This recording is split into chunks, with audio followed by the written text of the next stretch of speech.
Hello friends, नमस्कार। Ranker maker में आप लोगों का स्वागत है। एक्चुअली हम लोग देख रहे थे कि एनसीईआरटी जो सीरीज चला रहे थे, मैंने क्लास 6 से लेके आपका 8 तक करा दिया था। कितना करा दिया? 6 to 8 हो गया था, जिसमें आप ज्योग्राफी थी, सिविक्स मतलब पॉलिटी थी, और आपका इन्वायरमेंट, ये सारी चीज़ें, इकोनॉमिक्स। 6 to 8 क्लास तक सारे एनसीईआरटी हो गई थी कवर। आज की जो क्लास में हम क्लास 9 से फिर से स्टार्ट कर रहे हैं। क्लास 9th में ये आपका पार्ट फर्स्ट है, जिसमें हम इसमें देखिए, अगर 4 बुक हैं आपकी, तो जो पहली बुक है इसमें हम उसको उठा रहे हैं, सामाजिक विज्ञान को। ठीक है, कक्षा 9 के लिए राजनीतिक विज्ञान की पाठ्य पुस्तक है, जिसका टॉपिक है लोकतांत्रिक राजनीति। ये बुक का नाम है लोकतांत्रिक राजनीति, ये पार्ट इसका फर्स्ट है। तो उसमें देखते हैं क्या है। एक्चुअली आप लोग जो भी पता है कि यूपीएससी और आपका स्टेट पीसीएस के लिए, यूपी पीसीएस के लिए एनसीईआरटी मोस्ट महत्वपूर्ण होती है। मतलब आप कोई भी वनडे एग्जाम भी दे रहे हैं, एनसीईआरटी से सारी चीज़ें आज की डेट में आ रही। तो यहाँ पे आप चैनल को लाइक कर लें और सब्सक्राइब करें, जुड़े रहें रैंकर मेकर के साथ। चलिए स्टार्ट करते हैं आज की क्लास। इसमें कुछ नहीं, हमें पाठ्यक्रम देखना है इसका क्या है, और इसके बाद तो जैसे मैं बताता हूँ, राष्ट्रीय शैक्षिक अनुसंधान और प्रशिक्षण परिषद ही आपका national councils of education research and training, जो एनसीईआरटी फुल फॉर्म था। बस इसमें तो केवल थोड़ी सी चीज़ें हैं, हमें इंडेक्स देखना है, क्या क्या सिलेबस है। एक चिट्ठी आपके नाम, तो कुछ नहीं, इसमें शिक्षकों के बारे में दी गई थी बात, कुछ नहीं पढ़ना। इस किताब का उपयोग कैसे करें, तो बच्चों के लिए था। कार्टून दिए रहेंगे चैप्टर्स में, जिससे हमें समझना है चीज़ों को, इसको है ना, तो वो देख लेंगे। इसमें लिखा है कि आप ऑनलाइन पे जाके बहुत सारी चीज़ों को सर्च कर सकते हैं, है ना, कि आज के ज़माना बुनी रहेगा, न्यूज़पेपर, इन सब से हम केवल अपडेट रहें। तो अब साइट भी दी रहती है इसमें कि अभी साइट पे जाके इस टॉपिक के बारे में और जान सकते हैं। पाठ्य पुस्तक निर्माण समिति देगी, इससे कोई रिलेटेड नहीं है। आवास क्या करना है, और विषय सूची में देखना है। विषय सूची जो आमों के एक चिट्ठी आपके नाम से छोड़ दीजिए, कोई मतलब नहीं। हमें देखना है अध्याय फर्स्ट से लोकतंत्र क्या है और लोकतंत्र क्यों, है ना। बेसिक्स जानते सभी लोग हैं, बट इसमें एक लैंग्वेज देखनी है क्या है।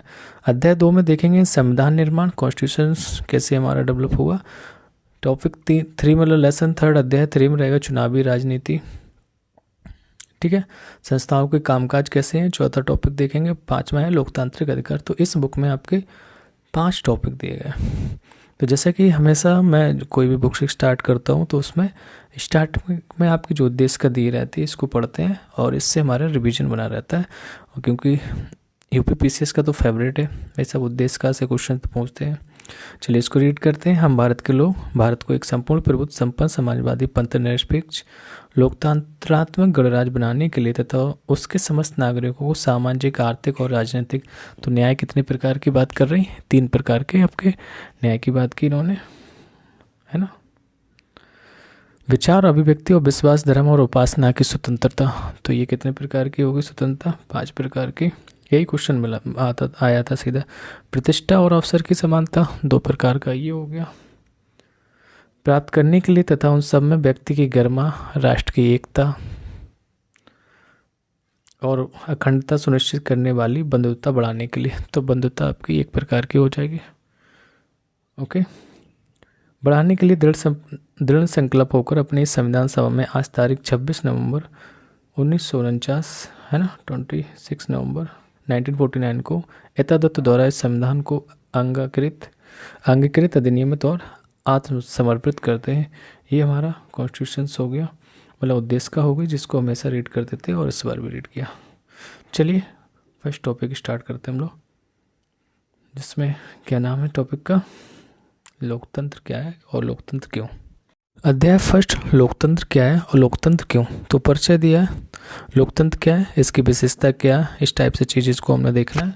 और हम बहुत सरल परिभाषा से शुरुआत करते हैं, फिर हम बारी बारी से इन बिंदुओं का व्यवहारिक अर्थ जानेंगे, है ना। क्या छोटे छोटे शब्दों से यहाँ पे चीज़ें शुरू हो गई। या हमारा उद्देश्य किसी भी सरकार के लोकतांत्रिक होने की न्यूनतम विशेषताओं को चिन्हित करना है। यह अध्याय यह अध्याय पढ़ लेने के बाद हम लोकतांत्रिक और गैर लोकतांत्रिक शासन में अंतर कर सकते हैं। किस देश में लोकतंत्र है और किस देश में नहीं है, उसमें हम डिफरेंस देख सकते हैं। अध्याय के अंत में हम इस न्यूनतम लक्ष्य से आगे बढ़कर लोकतंत्र की बृहत्तम परिभाषा पर आएंगे। समकालीन दुनिया में लोकतंत्र ही सबसे लोकप्रिय शासन पद्धति है, आप भी जानते हैं, पर ऐसा क्यों? कौन सी चीज़ें इसे दूसरी व्यवस्थाओं से बेहतर बनाती हैं? क्या यही शासन की सर्वोत्तम व्यवस्था है? तो इन सवालों पर हम इस अध्याय के बाद वाले हिस्से में चर्चा करेंगे। चलिए शुरू करते हैं। तो हम लोगों की हेडिंग ये सीधा सा देखो, एक डेफिनेशंस आ जाएगी। अगर मैं इनसे भी क्वेश्चंस करोगे, आप लिखने जाओगे यूपीपीसीएस हो या यूपीएससी, कि लोकतंत्र क्या है इसके बारे में समझाइए या टिप्पणी करिए, इस टाइप से क्वेश्चंस आते हैं।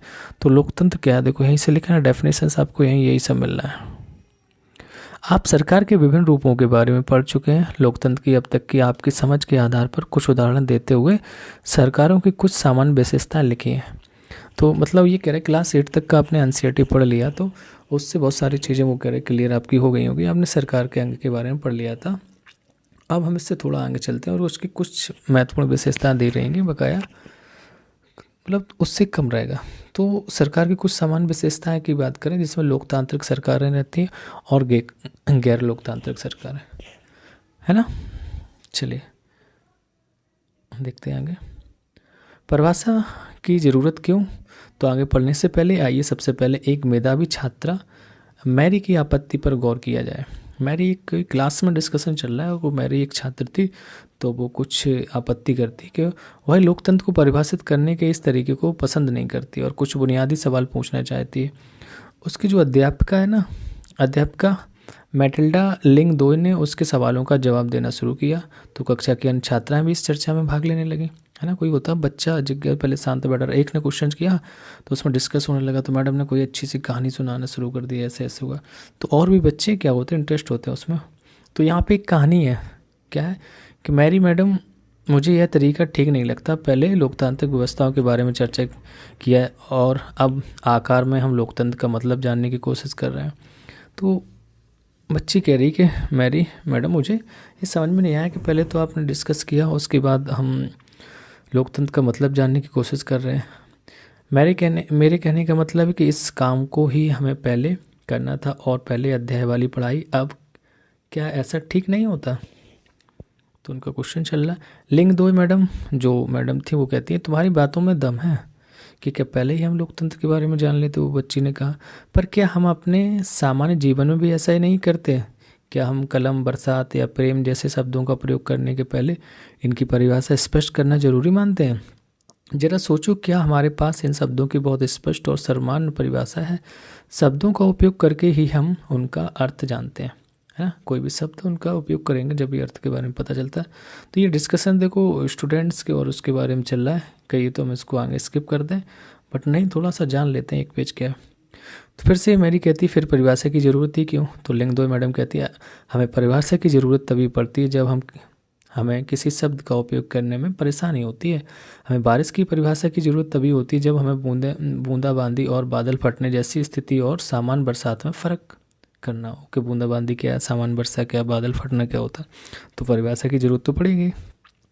तो लोकतंत्र पर भी यही बात लागू होती है। हमें इसके लिए भी स्पष्ट परिभाषा की ज़रूरत है, क्योंकि लोग इस शब्द का प्रयोग अलग अलग अर्थों के लिए करते हैं। बहुत अलग अलग तरह की सरकारें भी खुद को लोकतांत्रिक ही कहती हैं, है ना। तो इस वजह से समझाएं। तो रिवियांग एक दूसरा स्टूडेंट थी, बच्ची, वो कहती है लेकिन हमें परिभाषा बनाने की ज़रूरत ही क्यों है? एक दिन आपने हमें अब्राहम लिंकन का एक वाक्य सुनाया था, लोगों के लिए, लोगों की और लोगों के द्वारा। तो जैसे बोलते हैं ना कि ये जो कॉन्स्टिट्यूशन है, लोगों के लिए और लोगों के द्वारा चलने वाली शासन व्यवस्था को ही हम लोकतंत्र कहते हैं। डेफिनेशन उन्होंने कहा कि अब्राहम लिंकन जी कहते थे कि लोगों के लिए और लोगों की और लोगों के द्वारा चलने वाली शासन व्यवस्था को हम लोकतंत्र कहते हैं। मेघालय में हम स्वयं पर राज करते रहे हैं, ये कह रहे हैं, बच्ची हैं, डिस्कस करें। तो इसे सभी लोग मानते भी हैं, हमें इसमें बदलाव करने की क्या ज़रूरत है? तो वो अपने अपने क्षेत्र के स्टूडेंट है, वो कह रहे हैं हमारे यहाँ ऐसा है। तो लिंगदोय मैडम कहती मैं यह नहीं कहती कि इसमें बदलाव करने की ज़रूरत है। मुझे भी यह परिभाषा बहुत सुंदर लगती है। जब तक हम इस मसले पर खुद से विचार न करें तब तक यह तय करना मुश्किल होगा कि लोकतंत्र की यही सर्वोत्तम परिभाषा है। हमें किसी चीज़ को सिर्फ इसी आधार पर स्वीकार नहीं कर लेना चाहिए कि किसी बहुत नामी या गिरामी आदमी ने, तो ये वर्ड आप देखने जाना है, बकाया कुछ नहीं, कहानी है, नामी गिरामी आदमी ने उसके लिए कुछ बहुत अच्छा कहा है या सभी लोग उसे सही मानते हैं, है ना। डेफिनेशन से नहीं, किसी ने कुछ बोल दिया तो मान लिया, तो इसके लिए क्या होता है, या सभी लोग के लिए अगर उसको सही मान रहे हैं तब तो ठीक है, नहीं तो उसको लोग उस पर डिस्कस कर सकते हैं सही है या नहीं है। तो लिंग दो मैडम आती हैं फिर से। इस सवाल पर विचार करने का यह भी बहुत उपयोगी तरीका है, पर मैं इतना कहूँगी कि सिर्फ शब्द की उत्पत्ति से उसकी परिभाषा निकालने का तरीका हरदम उपयोगी नहीं रहता। शब्द का अर्थ हमेशा अपने मूल से जुड़ा या बंधा नहीं रहता है, समय और प्रयोग के साथ साथ उसका अर्थ बदलता भी रहता है। अब कंप्यूटर शब्द को ही लो, या कंप्यूटर अर्थात गणना शब्द से बना है। मुश्किल गणनाओं को सरलता से करने के लिए बने यंत्र को ही कंप्यूटर कहा जाता है। दरअसल ये बहुत शक्तिशाली कैलकुलेटर थे, पर आज शायद ही कोई इस अर्थ में कंप्यूटर शब्द का प्रयोग करता है। अब तो कंप्यूटर का उपयोग लिखने, पढ़ने, डिजाइन बनाने, संगीत बनाने, सुनने और फिल्म देखने में होता है। शब्द वही है ना, रहते हैं, पर सामान समय बीतने के साथ उनका अर्थ बदल सकता है। ऐसी स्थिति में सिर्फ शब्दों के मूल अर्थ पर ही भरोसा करना मुश्किल उपयोगी नहीं होता। फिर बच्ची कुछ कहती है, मैडम आपके कहने का मतलब यह है कि इस विषय पर खुद सोचने का कोई शॉर्टकट नहीं है, हमें इसके अर्थ पर गौर करना ही होगा और इसकी परिभाषा पढ़नी होगी। तो फिर से मैडम कहती हैं, लिंग दो मैडम कहती हैं, एकदम सही है, इसलिए आओ और यह काम कर ही डालें। ठीक है, मैंने तो यह भी सुना है कि लोकतंत्र एक ऐसी व्यवस्था है जहाँ लोग पर तंत्र हावी रहता है। इसके बारे में आपकी क्या राय है? चलिए, राय तो बहुत कुछ है, पूरा देखते हैं क्या। खुद करें खुद सीखें में लिखा है, आइए लिंग दो मैडम की बात को गंभीरता से लें और कलम, बारिश और प्रेम जैसे सादा प्रयोग होने वाले साधारण शब्दों की ठीक ठीक परिभाषा लिखने की कोशिश करें। जैसे क्या कलम की कोई ऐसी स्पष्ट परिभाषा है जो उसे पेंसिल या ब्रश या हाइलाइटर या मार्कर से अलग बताती हो? तो इस प्रयोग से आपने क्या सीखा, ये लोकतंत्र का अर्थ समझने में, इस अनुभव में हमें क्या क्या सिखाएगा। चलिए यहाँ से स्टार्ट करते हैं कि एक सरल परिभाषा के बारे में। आइए, तो हमें जो भी हेडिंग वर्ड आते हैं उनकी परिभाषा मैंने पहले जाननी है, इस वजह से ये एनसीईआरटी एकदम सरल शब्दों में इसको समझाती है। ठीक है, तो आइए उस चर्चा पर फिर से गौर करें जो खुद को लोकतांत्रिक बनाने का दावा करने वाली सरकारों के बीच की समानता और असमानताओं से जुड़ी थी। तो मैं यहाँ से जो चीज़ें हाईलाइट करूँगा तो आप समझ लेना, वो थोड़ा सा शॉर्ट नोट्स में आप लोग इंक्लूड कर सकते हैं। तो सभी लोकतांत्रिक व्यवस्थाओं की पहचान के लिए एक बहुत ही सरल पैमाना था, लोगों के पास अपनी सरकारों का चुनने का। तो लोग अपनी सरकार को चुन लेंगे, यही आपका एक अधिकार होना चाहिए, लोकतंत्र है। इसलिए हम एक सरल परिभाषा से शुरुआत कर सकते हैं कि लोकतंत्र शासन का एक ऐसा रूप है जिसमें शासकों का चुनाव, लोकतंत्र शासन का एक ऐसा रूप है जिसमें शासकों का चुनाव लोग करते हैं। तो क्लियर हो गई लोकतंत्र की परिभाषा। चलिए आगे देखते हैं। यह एक उपयोगी शुरुआत है और यह परिभाषा बहुत स्पष्ट ढंग से लोकतांत्रिक और आपका गैर लोकतांत्रिक शासन व्यवस्था में अंतर कर देती है। तो म्यांमार के सैनिक शासकों का चुनाव लोगों ने नहीं किया था, समझ गए ना। जो म्यांमार के सैनिक शासकों का सैनिक शासन था वहाँ पे, तो वहाँ का चुनाव जनता ने तो नहीं किया था। जिन लोगों का सेना पर नियंत्रण था वे देश के शासक बन गए। शासक के फैसलों में लोगों की कोई भागीदारी नहीं थी, मतलब वोटिंग का कोई रोल ही नहीं था।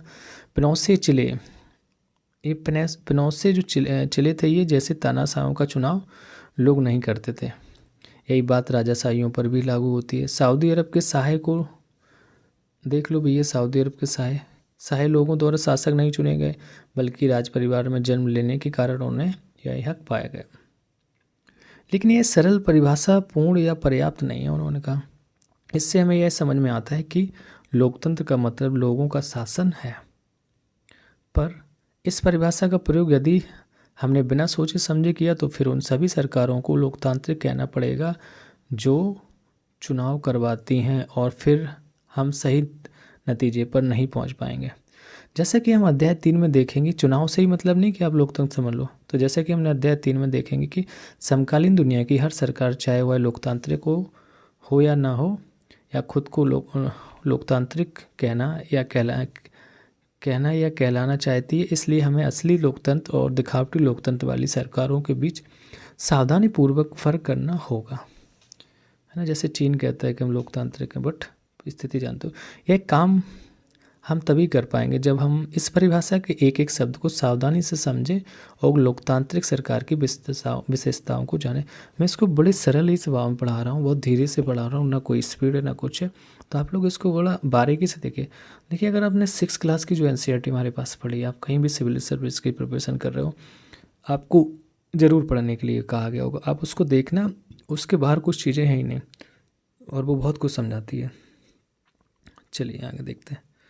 तो रिबियांग जो स्कूल से घर गई और उसने लोकतंत्र के बारे में कुछ अनप्रसिद्ध व्यक्तियों के कथनों को जमा किया। इस बार इसने इन व्यक्तियों को कहने या लिखने वाले के नाम का उपयोग नहीं किया। वह चाहती कि आप भी उन्हें पढ़ें और बताएं कि ये युक्तियाँ कितनी अच्छी या उपयोगी हैं। चलिए देख लेते हैं। लोकतंत्र हर व्यक्ति को अपना शोषक आप बन जाने का अधिकार देता है। लोकतंत्र का मतलब कि अपने तानाशाहों का चुनाव करना, पर उनके मुंह से अपनी इच्छा की बातें सुनने के बाद। व्यक्ति की न्यायप्रियता लोकतंत्र को संभव बनाती है, लेकिन अन्याय के प्रति व्यक्ति का रुझान लोकतंत्र को जरूरी बनाता है। लोकतंत्र शासन का ऐसा तरीका है जो सुनिश्चित करता है कि हम जैसी सरकार के लायक हैं वैसी सरकार ही हम पर शासन करे। ये सही है लाइन, बिल्कुल।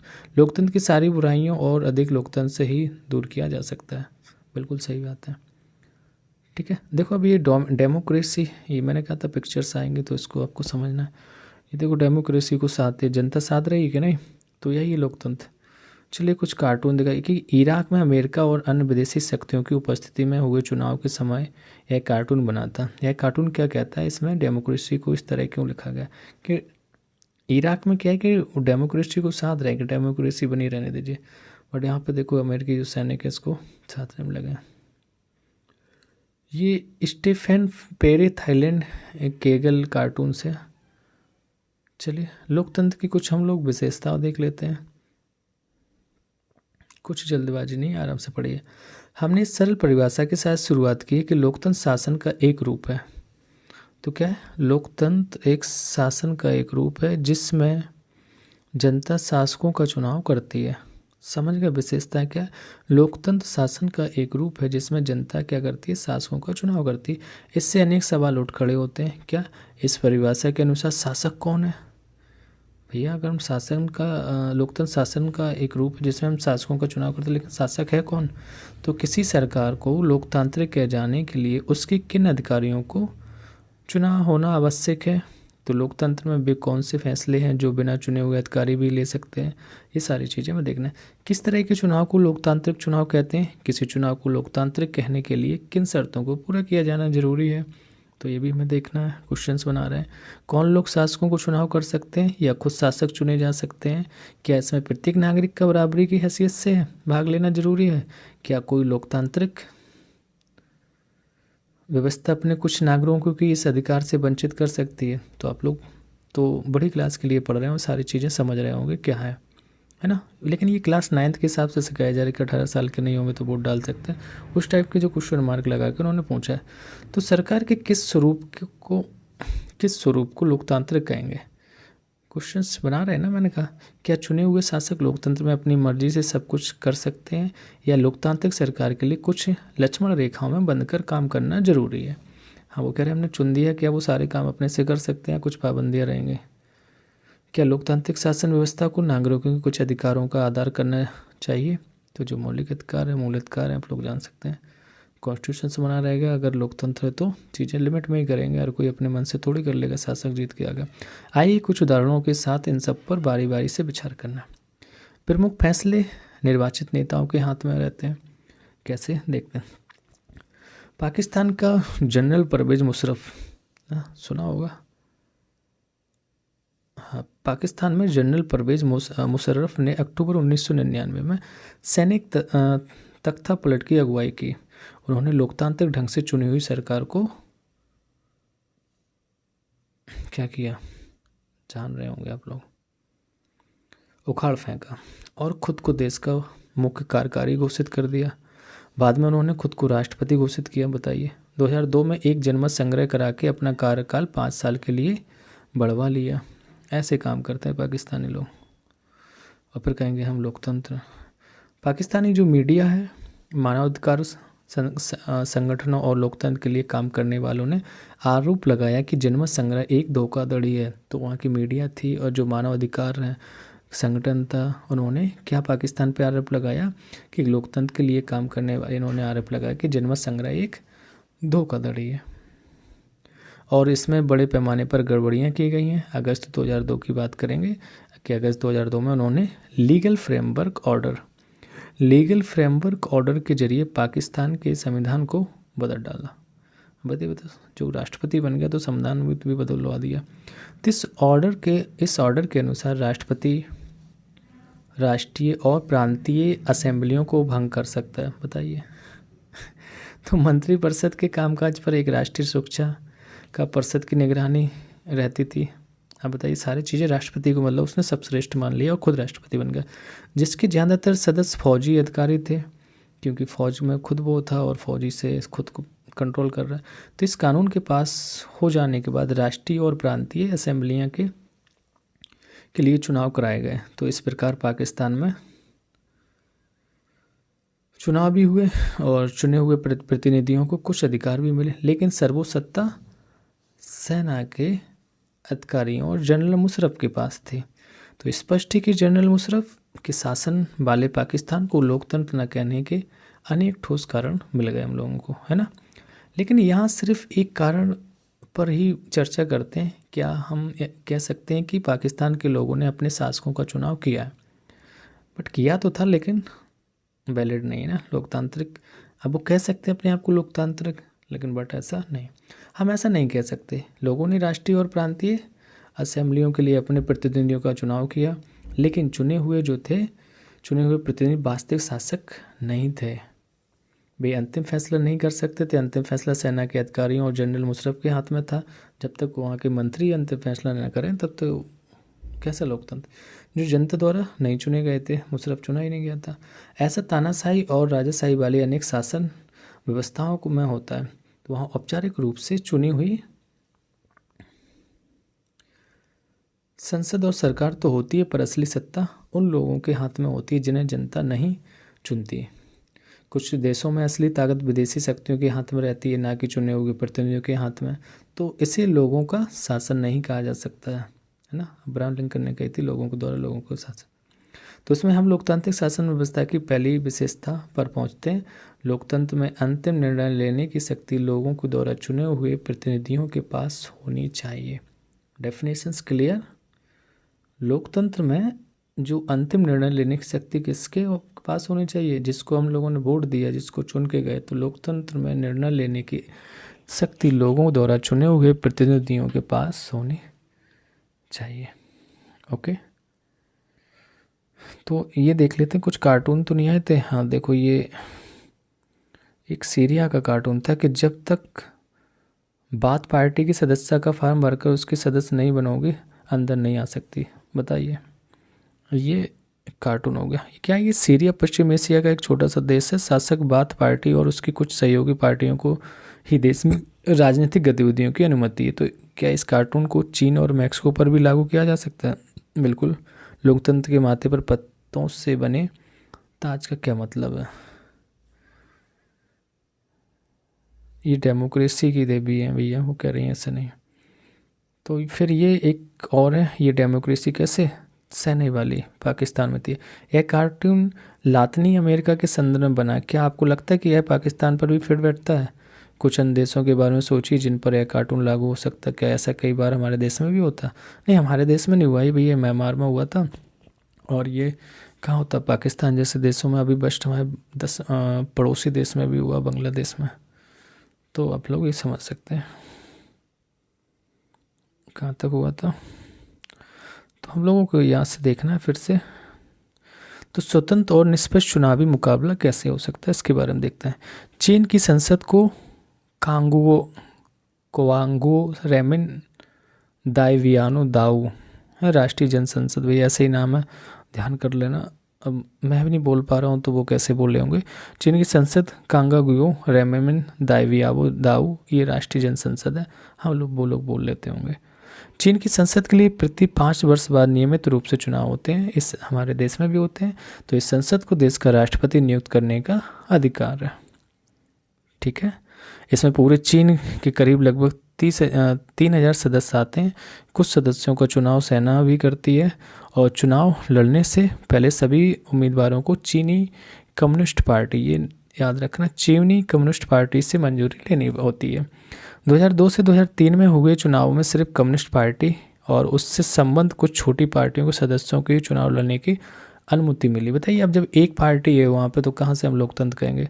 तो सरकार का सदा कम्युनिस्ट पार्टी की ही बनती मतलब हम बोल सकते हैं सरकार जो है सदा कम्युनिस्ट पार्टी की ही बनती है। जब एक पार्टी तो बनेगी ना।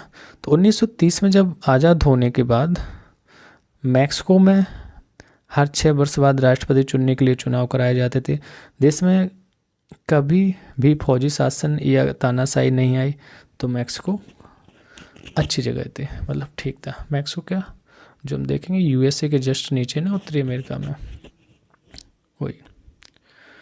लेकिन सन 2000 तक हर चुनाव में PRI मतलब इंस्टीट्यूशनल रिवोल्यूशनरी पार्टी नाम की एक पार्टी को ही जीत मिलती थी। अब बताइए 2000 तक हमेशा एक ही पार्टी बनती रहेगी।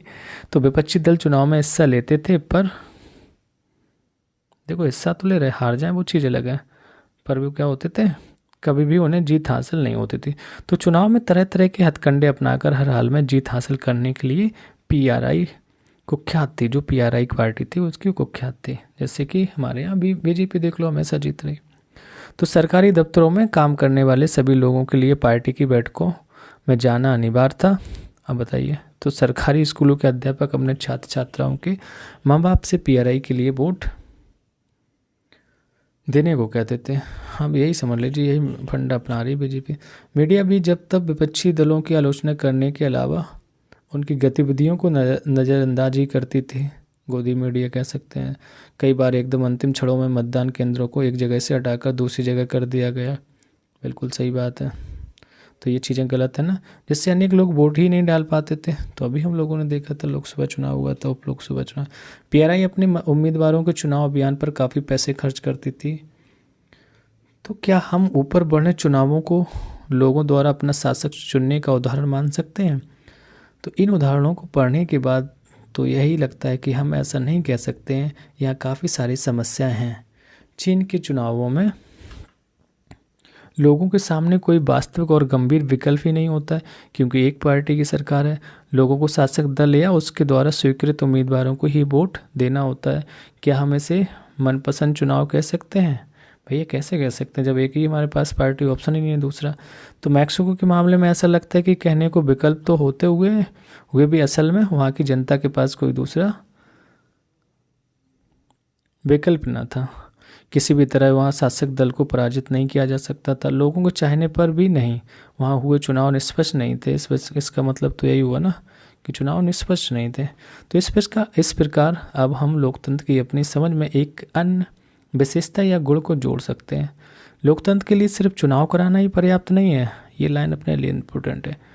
चुनाव कराना ही पर्याप्त नहीं होता है। चुनाव में एक से ज़्यादा असली राजनीतिक विकल्पों के बीच चुनने की स्थिति भी होनी चाहिए। लोगों के पास यह विकल्प रहना चाहिए कि वे चाहे वो तो शासक दल को गद्दी से उतार दें, और इस प्रकार लोकतंत्र निष्पक्ष और स्वतंत्र चुनावों पर आधारित होना चाहिए, ताकि सत्ता में बैठे लोगों के लिए जीत हार के समान अवसर हो। क्या हो कि जो सत्ता में बैठे लोगों के लिए जीत हार के समान अवसर होने चाहिए। तो लोकतांत्रिक चुनावों के बारे में हम अध्याय 3 में और बातें जानेंगे। चलिए यहाँ तक आ गया। अभी हेडिंग करनी है मैं, एक व्यक्ति एक वोट एक मोल। पहले यहाँ देख लेते हैं, कुछ था तो नहीं। यहाँ पे साइड से कुछ था और ये तो हो गया था। जाने कहाँ की बातें हैं कि हो रही हैं। क्या लोकतंत्र का मतलब सिर्फ सरकारों और शासनों से ही है क्या हम अपनी कक्षा में लोकतांत्रिक व्यवस्था की बात कर सकते हैं? क्या हम अपने परिवार में लोकतंत्र की बात कर सकते हैं? क्या हम एक लोकतांत्रिक परिवार की बात कर सकते हैं? बिल्कुल कर सकते हैं, क्यों नहीं कर सकते। अगर अपने परिवार में या क्लास में आपको मौका है डिस्कस करने का, बात करने का, अपनी बात रखने का, तो लोकतंत्र है। घर में डिस्कस कर सकते हैं। पता चला दादाजी मतलब हिटलर बने बैठे हैं तो नहीं चल पाएगा, है ना। तो हमें अब क्या देखना है कि ये कार्टून था। ये कार्टून कहाँ आपका था? ये कार्टून है आपका लातिनी अमेरिका लोकतंत्र के कामकाज से संबंधित। इसमें सिक्कों की थैलियों का क्या मतलब है? भैया पैसा खर्च किया जा रहा है, बताओ उतना पैसा इकट्ठा कर लिया। राजनीति में थैलीसाओं की भूमिका के बारे में कार्टून बनाने वाला क्या कहना चाहता है? क्या इस कार्टून का भारत पर भी लागू किया जा सकता है? हाँ, ये कि चुनाव में बहुत सारे पैसे इकट्ठे करके ये लोग खर्च करते हैं, तो वही चीज़ हो रही है यहाँ पे। हमें देखना है, बात करते हैं एक व्यक्ति एक वोट। जैसे भारत में एक देश और एक चुनाव की बात चल रही है, तो एक व्यक्ति एक वोट एक मोल। तो हाँ, अब ये ओवरऑल जहाँ भी लोकतंत्र है वहाँ पे एक व्यक्ति एक वोट डाल सकता है और उसका एक मोल होता है, जिसको हम कार्टून में बोल सकते हैं। इसको समझना, ठीक है। हेडिंग देख ली, तो इसमें देखते हैं। पहले हमने पढ़ा कि किस तरह लोकतंत्र के लिए होने वाला संघर्ष सार्वभौम वयस्क मतलब हम अडल्ट फ्रेंचाइजीज अधिकार के साथ जुड़ा था। अब इस सिद्धांत को लगभग पूरी दुनिया में मान लिया गया, पर किसी व्यक्ति को मतदान के समान अधिकार से वंचित करने के उदाहरण भी कम नहीं थे।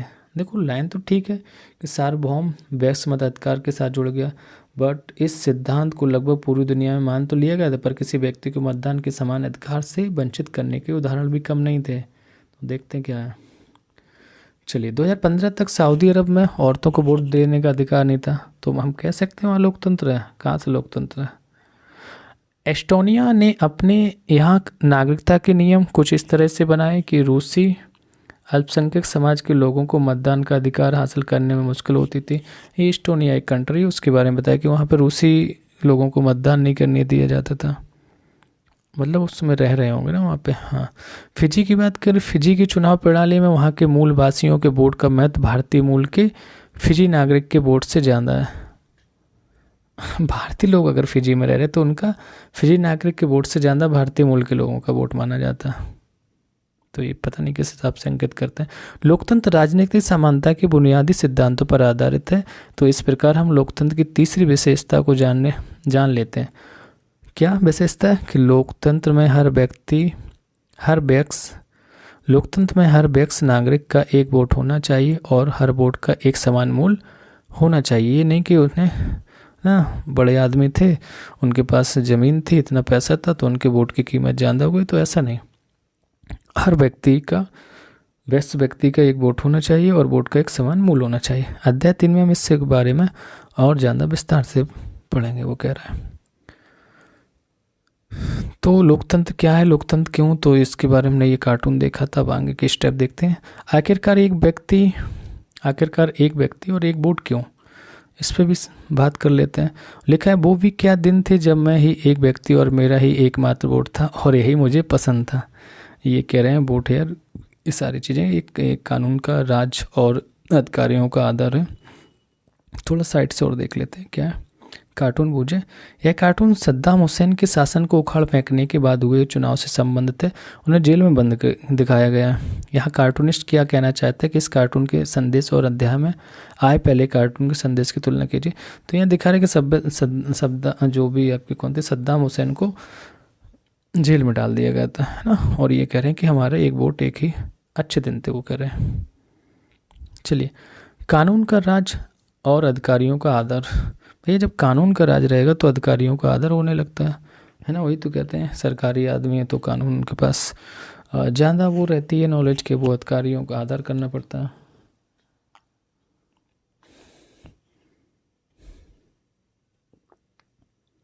चलिए आगे देखते हैं। जिम्बाब्वे को 1980 की बात है कि अल्पसंख्यक गोरों के शासन से मुक्ति मिली। किसको? जिम्बाब्वे की कंट्री की बात हो रही कि जो अल्पसंख्यक गोरों के शासन से मुक्ति मिली। उसके बाद देश पर जानू पीएफ दल का राज आ गया। एक पार्टी थी जिसने देश की स्वतंत्रता संघर्ष की अगुवाई की थी। इसके नेता थे आपके रॉबर्ट मुगाबे। आज़ादी के बाद से ही शासन कर रहे थे। चुनाव नियमित रूप से होते थे और सदा जानू पीएफ दल ही जीतता था। तो राष्ट्रपति मुगाबे कम लोकप्रिय नहीं थे, पर वे चुनाव में गलत तरीके से अपनाते थे। ऐसे ही तो परमानेंट सरकार बनी रहेगी। आज़ादी के बाद से उनकी सरकार ने कई बार संविधान में बदलाव करके राष्ट्रपति के अधिकारों में वृद्धि की। क्या किया? आज़ादी के बाद उनकी सरकार ने कई बार संविधान जो उनके था उसमें बदलाव किया और राष्ट्रपति के अधिकारों में वृद्धि की और उसकी जवाबदेही को कम किया। था कि विपक्षी दलों के कार्यकर्ताओं को परेशान किया जाता था, उनकी सभाओं में गड़बड़ कराई जाती थी, सरकार विरोधी प्रदर्शनों और आंदोलनों को गैरकानूनी घोषित कर दिया गया था, जैसा कि हमारे भी आजकल देश में हो रहा। एक ऐसा ही कानून भी था जो राष्ट्रपति की आलोचना के अधिकार को सीमित करता था। टेलीविज़न और रेडियो पर भी सरकारी नियंत्रण था और उन पर सिर्फ शासक दल के विचार ही प्रसारित होते थे, जैसे कि गोदी मीडिया। अखबार स्वतंत्र थे पर सरकार की आलोचना करने वाले पत्रकारों को परेशान किया जाता था। सरकार ने कुछ ऐसे अदालती फैसलों की परवाह नहीं की जो उसके खिलाफ जाते थे और उसने जजों पर दबाव भी डाला।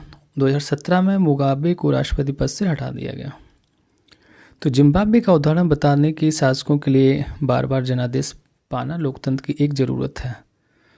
समझ रहे कि नहीं कह रहे? अगर जिम्बाब्वे का शासक के बारे में बता रहे तो एक लोकतंत्र की एक ज़रूरत है, पर इतना ही पर्याप्त नहीं है।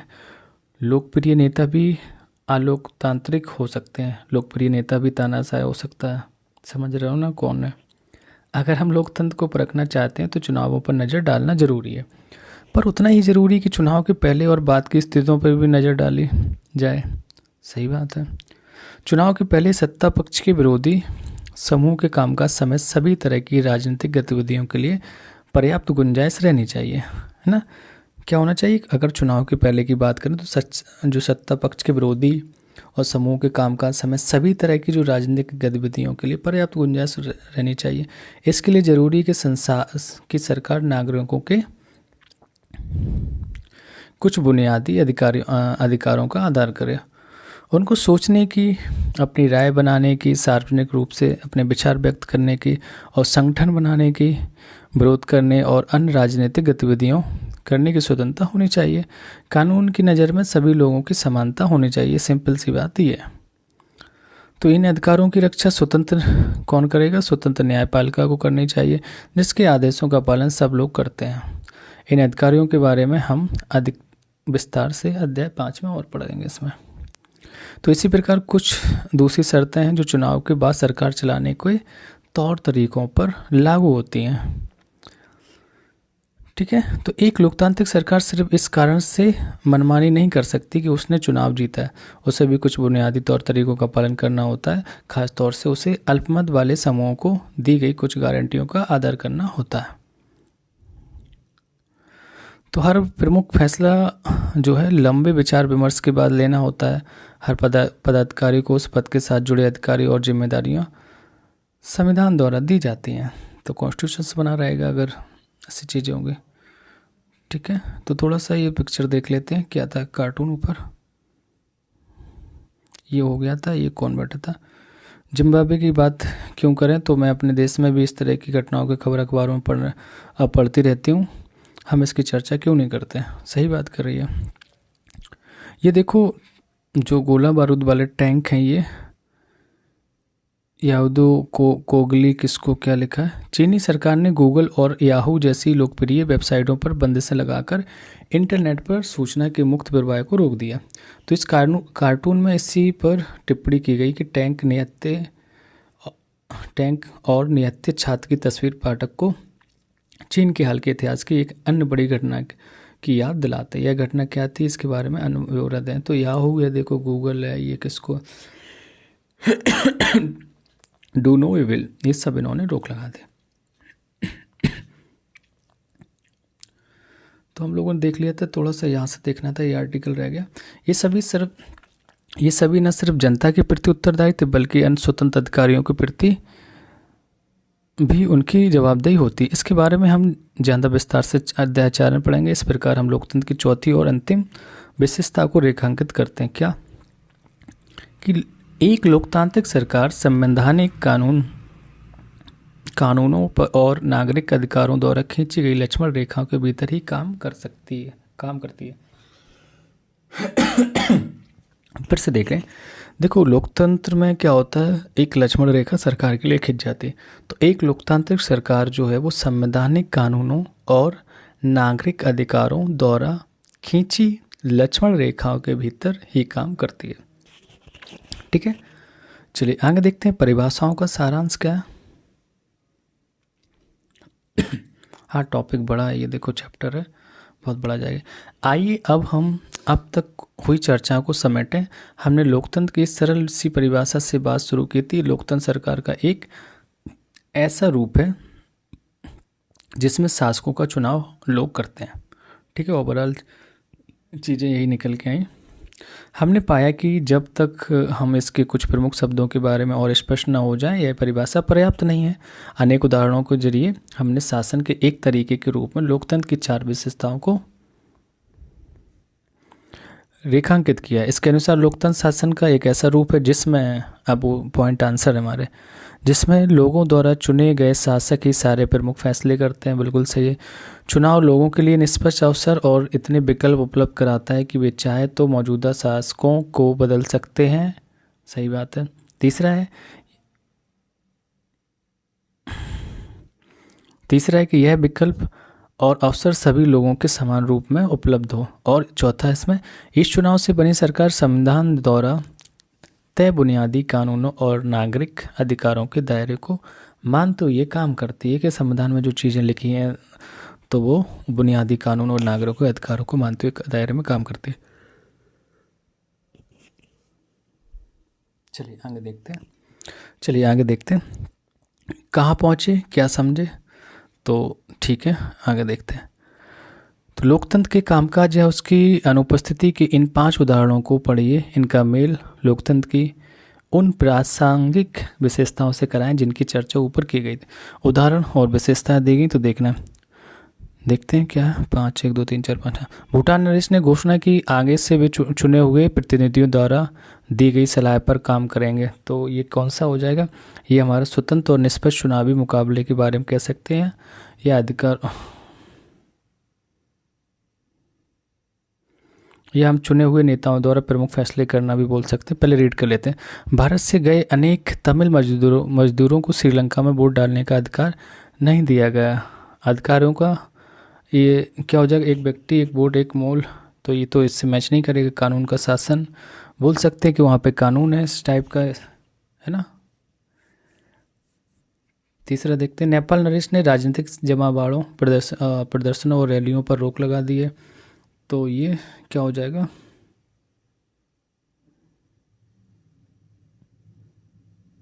कानून का शासन भी बोल सकते हैं।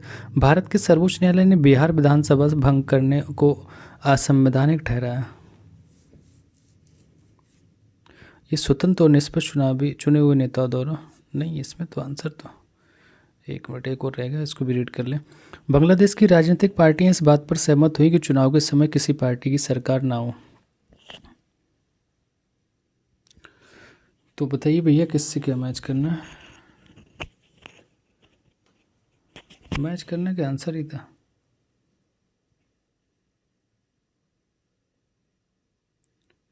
अच्छा तो भूटान नरेश ने घोषणा की आगे वे चुने हुए प्रतिनिधियों द्वारा की गई जो चीज़ें हैं उसके हिसाब से करेंगे। तो आई थिंक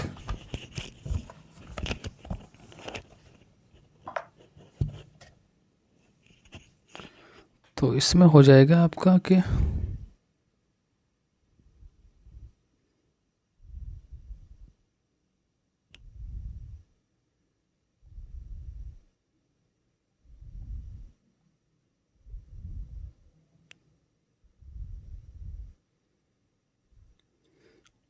एक मिनट। तो भूटान नरेश ने घोषणा की कि आगे से वे चुने हुए प्रतिनिधि द्वारा दी गई सलाह पर ही काम करेंगे। तो चुने हुए नेताओं द्वारा प्रमुख फैसले करना हो जाएगा सबसे लास्ट वाला इसका। चलिए, भारत से आए अनेक तमिल मजदूर को श्रीलंका में वोट डालने का अधिकार नहीं दिया गया। तो हम यहाँ बोल सकते हैं कि कानून का शासन है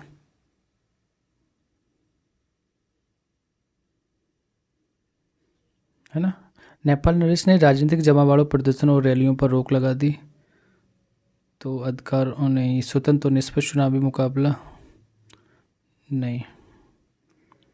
भारत के सर्वोच्च न्यायालय ने बिहार विधानसभा भंग करने को असंवैधानिक ठहराया। ये अधिकारों का सम्मान किया। बांग्लादेश की राजनीतिक पार्टियां इस बात पर सहमत हुई कि चुनाव के समय किसी पार्टी की सरकार ना हो। तो स्वतंत्र और निष्पक्ष चुनावी मुकाबला। एक बचा आपका क्या? नहीं, अभी 2 बचे। भारत से आए नहीं, नेपाल नरेश ने राजनीतिक जमावड़ों, प्रदर्शन और रैलियों पर रोक लगा दी। तो ये क्या होगा, कानून का शासन, रोक लगाना कानूनी तो है। भारत के अनेक तमिल मजदूर को श्रीलंका में वोट डालने का अधिकार नहीं दिया गया। तो एक व्यक्ति एक वोट एक मोल के हिसाब से इसको किया गया था। ठीक है, हो गया मैच आपका। हाँ, थोड़ा उसको सोच के समझना पड़ रहा था। अब हम बात करते हैं लोकतंत्र ही क्यों। समझ सकते हैं कि लोकतंत्र ही क्यों। तो मैडम लिंगदोई की कक्षा में एक बहस शुरू हो गई थी। उन्होंने इस अध्याय को यहाँ तक पढ़ाने के बाद छात्रों से पूछा कि क्या उन्हें लोकतंत्री शासन का सबसे अच्छा स्वरूप लगता है। तो इस सवाल पर सबने कोई ना कोई टिप्पणी की थी। कोई कहेगा हाँ, कोई कहेगा ना। चलिए आगे देखते हैं। तो लोकतंत्र के गुणों पर चर्चा, फिर से वही चीज़ें कि ओलांदा, जेनी और रियाब्यांग, तो इनकी कहानी फिर आपकी चलेगी। तो मैं आई थिंक ये सारी चीज़ें तुम समझ रहे होगे, तो उनको स्किप करके तो हम लोग यहाँ से शुरू करते हैं। लोकतंत्र के खिलाफ तर्क। तो उनके खिलाफ भी कुछ चीज़ें हो सकती हैं, या आपको देखना तो कहो तो दिखा दें एक बार यार, नहीं कहोगे कि शॉर्ट कर दिया। तो लोकतंत्र के गुणों पर चर्चा हो रही थी कि योलांदा कहती हैं कि हम लोकतांत्रिक देश में रहते हैं, दुनिया भर में सभी जगह लोग लोकतंत्र चाहते हैं। जिन देशों में पहले लोकतांत्रिक शासन प्रणाली नहीं थी वहाँ भी अब इसे अपनाया जा रहा है। तो सभी महान लोगों ने लोकतंत्र के बारे में अच्छी अच्छी बातें कही हैं। क्या इतने ही से ही यह स्पष्ट नहीं हो जाता कि लोकतंत्र सबसे अच्छा है? क्या अब भी इस पर बहस करने की ज़रूरत है? तो तांगकिनी कहती, लेकिन लिंगदोई मैडम ने तो कहा था कि हमें किसी चीज़ को सिर्फ इसलिए नहीं मान लेना चाहिए कि बाकी सभी ने उसे मान लिया है। क्या ऐसा नहीं हो सकता कि बाकी सभी लोग गलत रास्ते पर जा रहे हों? सही बात है, ये डिस्कशन चल रहा है क्लास में। जेनी कहती है हाँ, यह गलत रास्ता ही है। लोकतंत्र ने हमारे देश को क्या दे दिया है? आधी सदी से ज़्यादा समय से लोकतंत्र है, और तब भी देश में इतनी अधिक गरीबी। सही बात है, ये डिस्कशन अपने अपने विचार चले। तो रिव्यांग कहता है लेकिन लोकतंत्र इसमें क्या कर सकता है? क्या हमारे यहाँ लोकतंत्र के कारण गरीबी है, या फिर लोकतंत्र होने के बावजूद भी गरीबी है? डिस्कशन है भैया। जैनी कहती है जो भी है इससे क्या फ़र्क पड़ता है, मुद्दा यह है कि हमें इस शासन का सर्वश्रेष्ठ रूप नहीं मान सकते।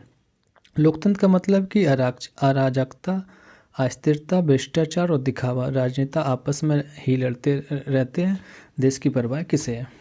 सही बात।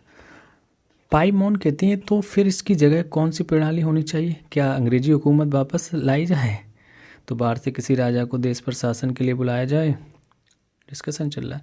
तो रोज कहती पता नहीं, पर मुझे लगता है कि देश को एक मजबूत नेता की ज़रूरत है। ऐसे नेता की जिसे चुनाव की संसद की परवाह ना हो, एक ही नेता के पास सारे अधिकार हो। तो तानाशाही या राजाशाही की बात करेगी। देश के हित में जो कुछ ज़रूरी हो वह सब करने से उसे सक्षम होना चाहिए।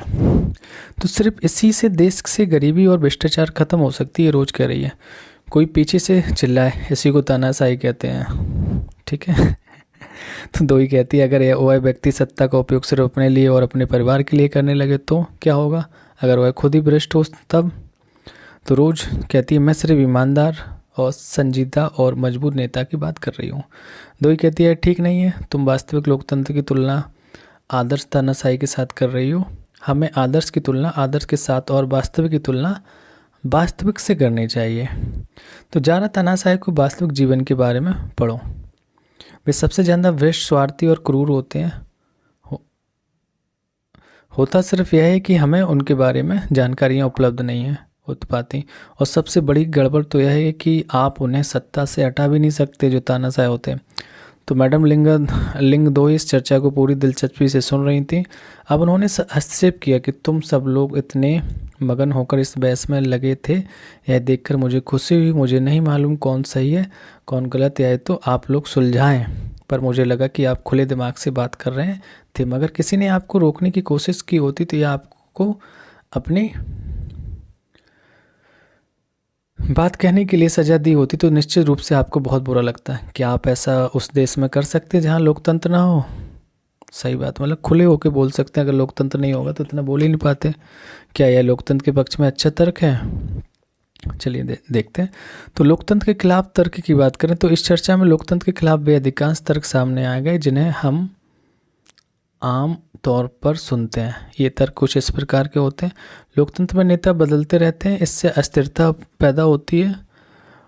तो ये विचार चल रहे हैं। हाँ, स्थिरता पैदा होती है लेकिन सबको मौका तो मिलता है। लोकतंत्र का मतलब सिर्फ राजनीतिक लड़ाई और सत्ता का खेल है और नैतिकता की कोई जगह नहीं है, इस टाइप के टॉपिक चल रहे हैं। तो लोकतांत्रिक व्यवस्था में इतने सारे लोगों से बहस और चर्चा करनी पड़ती कि हर फैसले में देरी होती है। ठीक है, ये भी सही है, कुछ फ़ायदे और कुछ नुकसान दोनों देखने। नेक्स्ट है कि हमारा कि चुने हुए नेताओं को लोगों के हितों का पता ही नहीं होता है, इसके चलते खराब फैसले होते हैं। नेक्स्ट है लोकतंत्र में चुनावी लड़ाई महत्वपूर्ण और खर्चीली होती है, इसलिए इसमें भ्रष्टाचार होता है। ये सारे तर्क सही है। सामान्य लोगों को पता नहीं होता कि उनके लिए क्या चीज़ अच्छी और क्या चीज़ बुरी, इसलिए उन्हें किसी चीज़ का फैसला नहीं करना चाहिए। नहीं, ये तो गलत। क्या लोकतंत्र के खिलाफ कुछ और भी बातें जो हैं जो आपके मन में रह गई हैं? तो इनमें से कौन सा तर्क मुख्य रूप से लोकतंत्र पर ही लागू होता है? इनमें से कौन सा तर्क किसी भी तरह की सरकार द्वारा सत्ता का दुरुपयोग करने के मामले में लागू नहीं होगा? तो इनमें से किस तर्क से आप सहमत हैं? ये क्वेश्चंस बना के छोड़ दिया। तो साइड से कुछ था, ये लिंगदो मैडम की कहानी थी, ये डिस्कशन था, कुछ नहीं था इसमें। चलिए यहाँ देखते हैं। ये देखो पेटू बनाया,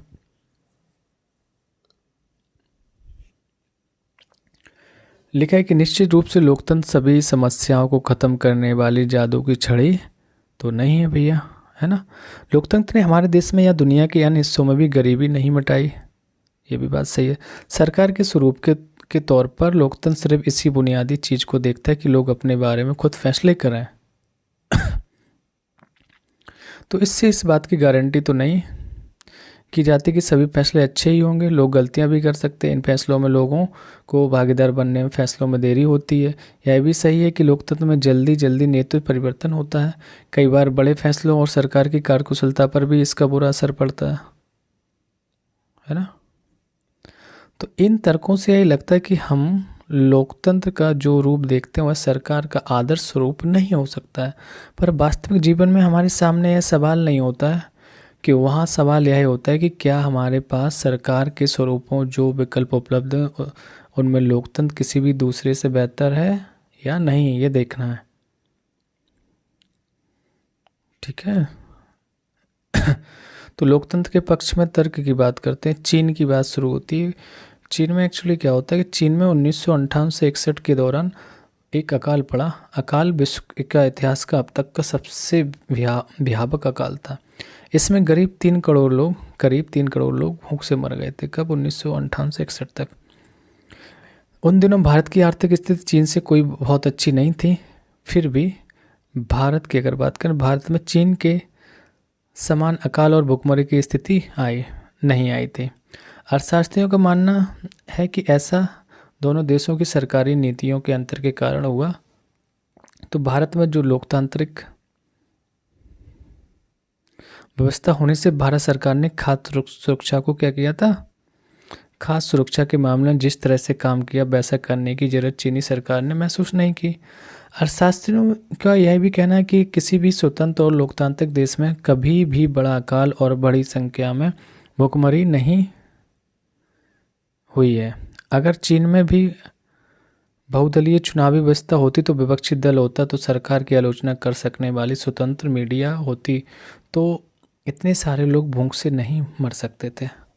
समझ रहे ना, मीडिया का खेल पूरा। विपक्ष होता तो मुद्दा उठाता, क्यों ऐसा नहीं हुआ। आलोचक होते हैं, वो कमियों को बताते हैं। यह उदाहरण लोकतंत्र को सर्वश्रेष्ठ शासन पद्धति बताने वाली विशेषताओं में से एक को बहुत स्पष्ट ढंग से सामने लाता है। लोगों की ज़रूरत के अनुरूप आचरण करने के मामले में लोकतांत्रिक शासन प्रणाली किसी भी अन्य प्रणाली से बेहतर है और गैर लोकतांत्रिक सरकार लोगों की ज़रूरतों पर भी ध्यान दे सकती है और नहीं भी। और यह सब सरकार को क्या होता है, सरकार चलाने वालों की मर्जी पर भी निर्भर होता है।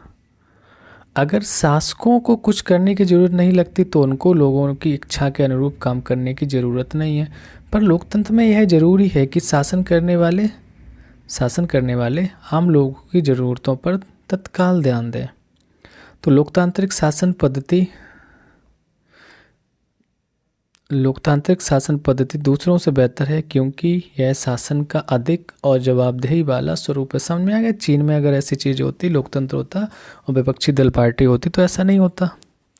तो गैर लोकतांत्रिक सरकारों की तुलना में लोकतांत्रिक सरकारों को बेहतर फैसले करने का एक अन्य कारण भी है कि लोकतंत्र का आधार व्यापक चर्चा और बहसें हैं। लोकतांत्रिक फैसले में हरदम ज़्यादा लोग शामिल होते हैं, चर्चा करके फैसले होते हैं, बैठकें होती हैं। अगर किसी भी एक मसले पर अनेक लोगों की सोच लगी हो तो उसमें गलतियों की गुंजाइश कम से कम हो जाती है।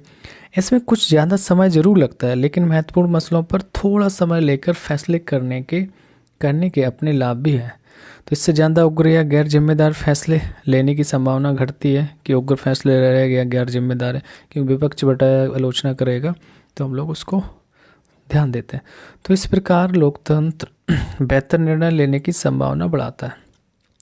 तो इसी से जुड़ा तीसरा तर्क भी है, लोकतंत्र मतभेदों और टकरावों को संभालने का तरीका उपलब्ध कराता है। कह सकते हैं इसको, बिल्कुल। तो किसी भी समाज में लोगों के हितों और विचारों में अंतर होगा ही। भारत की तरह भारी सामाजिक विविधता वाले देश में इस तरह का अंतर और भी ज़्यादा होता है, क्योंकि भारत बहुत बड़ा सा देश है, 140 करोड़ लगभग जनसंख्या है और बहुत सारी विविधताएं पड़ी हुई हैं, है ना। तो अलग अलग इलाकों में अलग अलग समूहों के लोग रहते हैं, विभिन्न भाषाएं बोलते हैं और धार्मिक मान्यताएं भी अलग अलग हैं और जातियां भी जुदा जुदा हैं। दुनिया को ये सभी अलग अलग दृष्टिकोण से देखते हैं और उसकी पसंद में भी अंतर है। एक समूह की पसंद और दूसरे समूह की पसंद में टकराव भी होता है। तो ऐसे टकराव कैसे सुलझाएंगे? तो इस ताकत के बल पर सुलझाया जा सकता है। तो जिस समूह के पास ज़्यादा ताकत होगी वह दूसरे को दबा देगा और कमज़ोर समूह को इसे मानना होगा, लेकिन इससे नाराज़गी और असंतोष पैदा होगा। ऐसी स्थिति में विभिन्न समूह ज़्यादा समय तक साथ नहीं रह सकते। तो लोकतंत्र इस समस्या का एकमात्र शांतिपूर्ण समाधान उपलब्ध कराता है। तो लोकतंत्र में कोई भी स्थायी विजेता नहीं होता और कोई स्थायी रूप से पराजित नहीं होता। विभिन्न समूह एक दूसरे के साथ शांतिपूर्ण ढंग से रह सकते हैं। भारत की तरह विविधता वाले देश को लोकतंत्र की एकजुट बनाए हुए हैं, है ना। तो भारत में इतनी विविधता होने के बाद भी लोकतंत्र एकजुट बने हुए हैं कि नहीं। तो बेहतर सरकार और सामाजिक जीवन स्तर पर प्रभाव के हिसाब से 3 तर्क लोकतंत्र को काफ़ी मजबूत साबित करते हैं, लेकिन लोकतंत्र के पक्ष में सबसे मजबूत तर्क उससे बनने वाली सरकार के कामकाज से जुड़ा नहीं है। यह तर्क लोकतंत्र और नागरिकों के रिश्ते का है ना, लोगों के रिश्ते और लोकतंत्र का। तो लोकतंत्र में नागरिकों की जो हैसियत होती है वह किसी और व्यवस्था में नहीं होती है। अगर इस व्यवस्था को बेहतर फैसले लेने और उत्तरदायी सरकार चलाने का काम ना भी हो तब भी यह दूसरों से बेहतर है ना। उत्तरदायी सरकार भी नहीं हो, काम भी नहीं चला, तब भी ये बेहतर लोकतंत्र माना जाता है। तो लोकतंत्र नागरिकों का सम्मान बढ़ाता है। हाँ, एक बार नेताजी को याद तो आएंगे कि लोगों से वोट चाहिए हमें। 5 साल तो पर नहीं दिखते ना। लोकतंत्र राजनीतिक समानता के सिद्धांत पर आधारित है। यहाँ सबसे गरीब और अनपढ़ को भी दर्जा प्राप्त है। जो अमीर और पढ़े लिखे लोगों को है, लोग किसी शासक की प्रजा न होकर खुद अपने शासक हैं। अगर वे गलतियां करते हैं तब भी वे खुद के लिए जवाबदेह होते हैं। लोकतंत्र के पक्ष में आखिरी तर्क यह है कि लोकतांत्रिक व्यवस्था दूसरों से बेहतर है ना, क्योंकि इसमें हमें अपनी गलतियां ठीक करने का अवसर रहता है भी मिलता है। जैसा कि हमने ऊपर देखा कि इस बात की कोई गारंटी नहीं है कि लोकतंत्र में कोई गलती ना हो सकती है। किसी भी किस्म की सरकार इस बात की गारंटी नहीं दे सकती कि इस मामले में लोकतंत्र का लाभ यह है कि इसमें गलतियां को ज़्यादा देर तक छुपाए नहीं रखा जा सकता। लोकतंत्र में तो सबसे बड़ी बात यही है। तो इन गलतियों पर सार्वजनिक चर्चा की गुंजाइश लोकतंत्र में है, फिर भी इनमें सुधार करने की गुंजाइश भी। इसका मतलब यह है कि यहाँ तो शासक समूह अपना फैसला बदल दें या शासक समूह को ही बदला जा सकता है ना। गैर लोकतांत्रिक सरकारों में ऐसा नहीं किया जा सकता।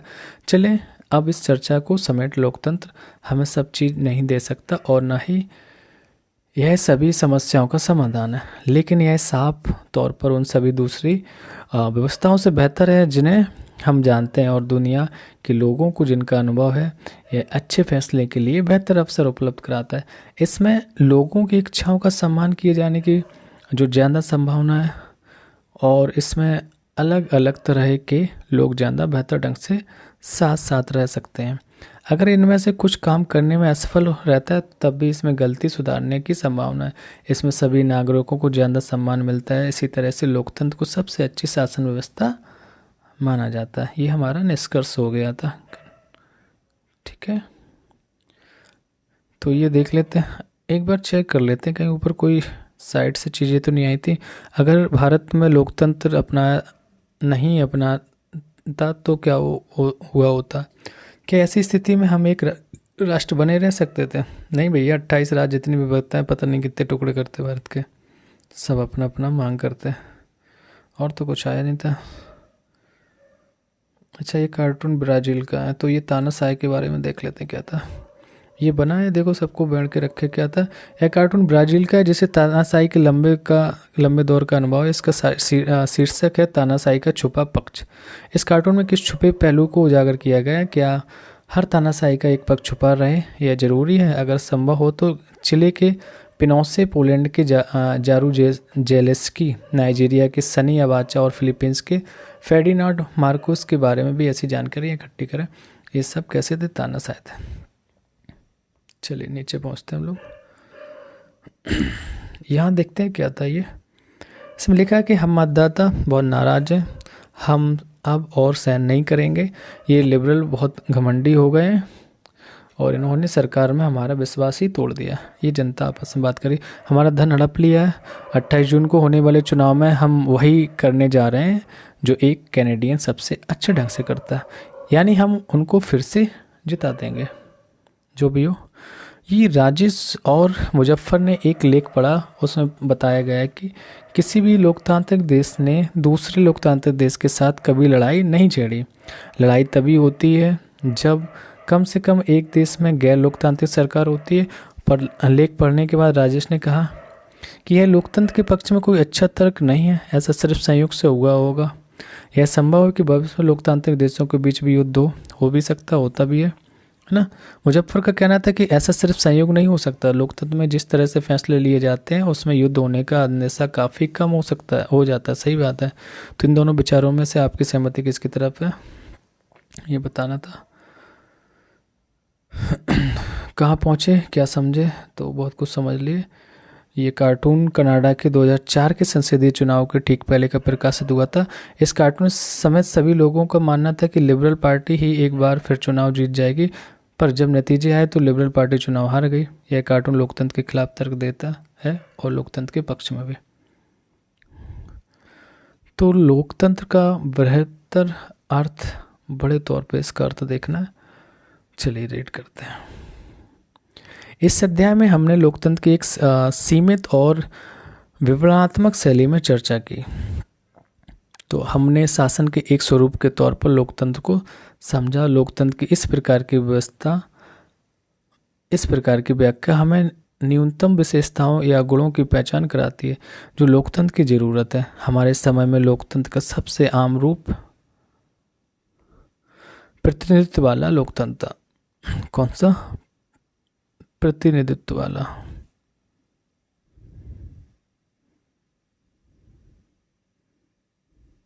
हम जिन देशों में लोकतंत्र होने की बात करते हैं वहाँ सभी लोग शासन नहीं चलाते।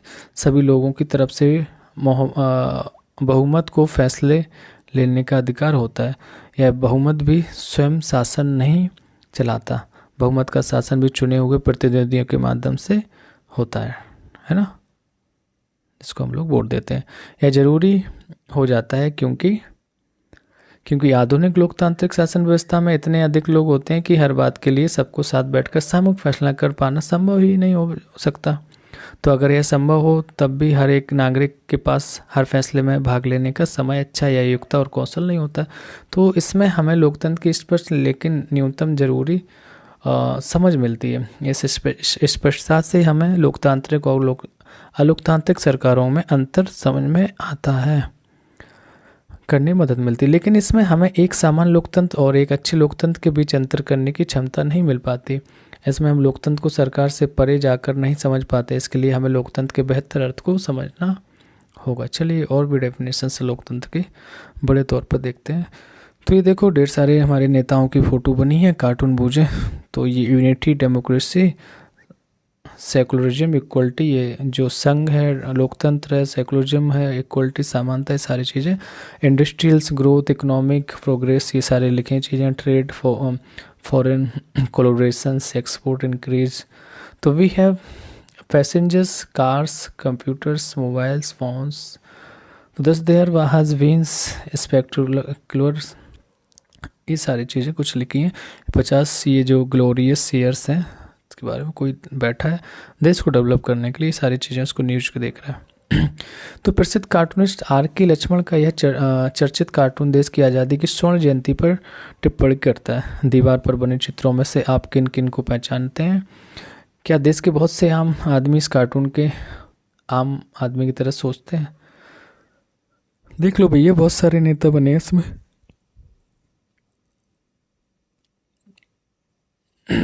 ठीक है, पहचान लेना।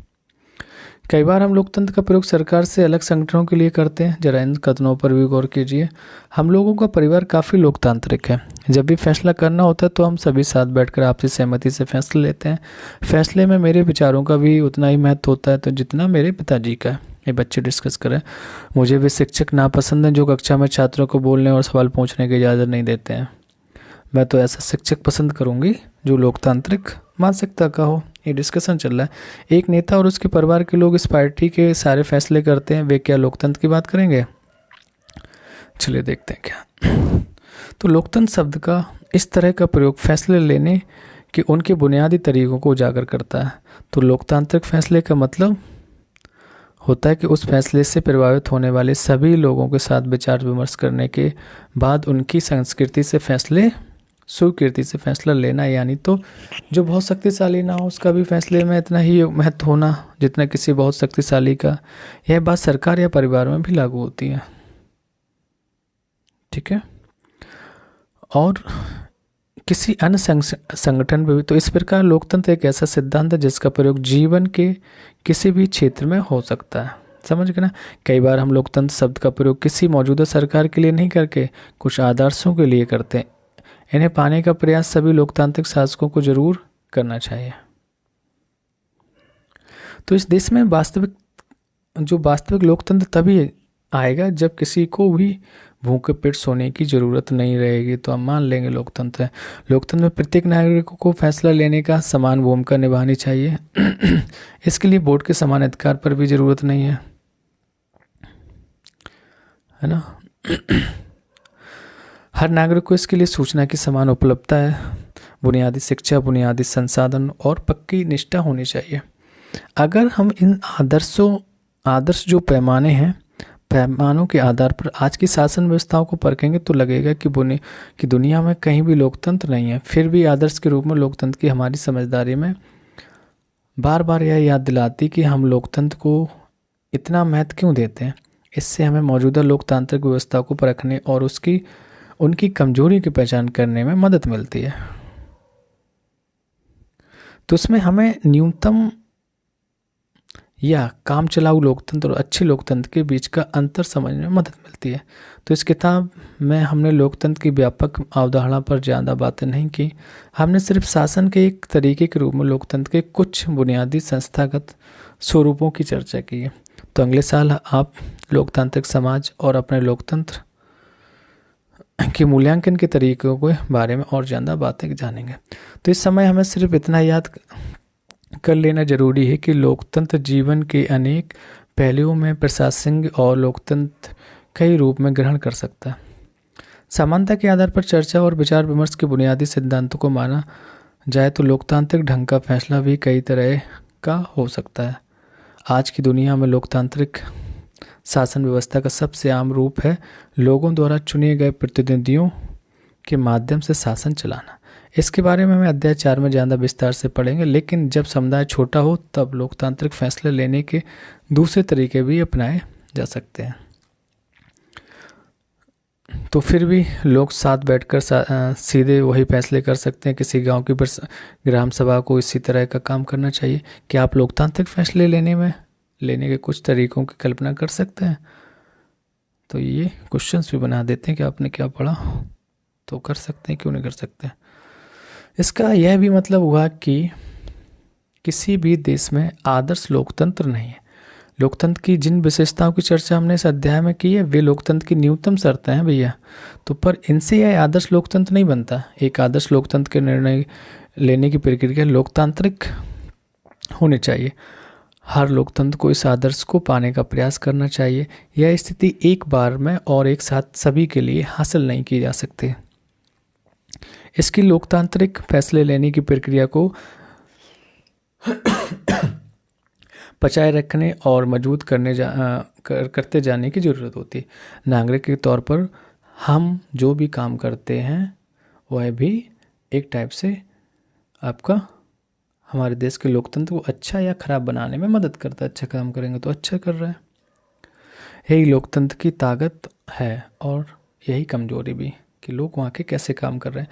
देश का भविष्य शासकों के कामकाज से भी ज़्यादा नागरिकों के कामकाज पर निर्भर करता है। कि शासक नहीं, नागरिक वहाँ के क्या काम कर रहा है उस पर निर्भर करता है।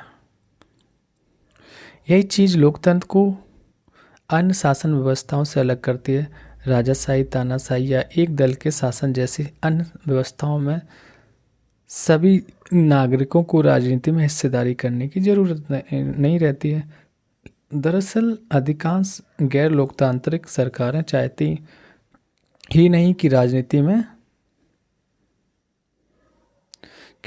में हिस्सा लें, लेकिन लोकतांत्रिक व्यवस्था सभी नागरिकों की सक्रिय भागीदारी पर भी निर्भर करती है। इसलिए लोकतंत्र के बारे में पढ़ाई तो लोकतांत्रिक राजनीति पर ही ध्यान केंद्रित करना चाहिए। समझ गए ना?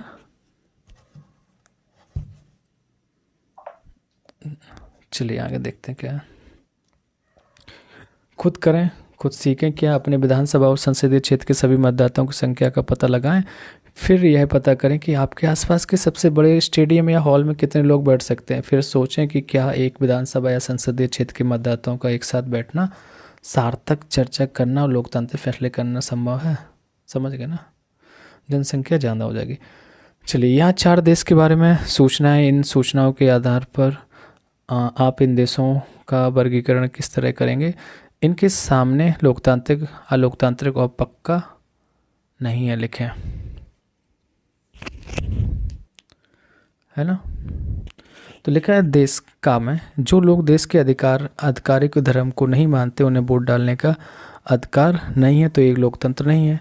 देश खा का मतलब एक ही पार्टी बीते 20 वर्षों से चुनाव जीतती आ रही है। यहाँ भी पूर्ण लोकतांत्रिक नहीं है, वोट डालने से नहीं होता, बट ये पारदर्शिता नहीं है। देश का कहते हैं पिछले 3 चुनावों में शासक दल को पराजय का मुंह देखना पड़ा।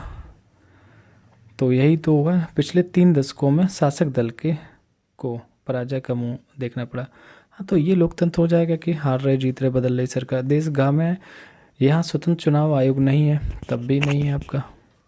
मोस्टली यहाँ तो अलोकतांत्रिक की चीज़ें हैं।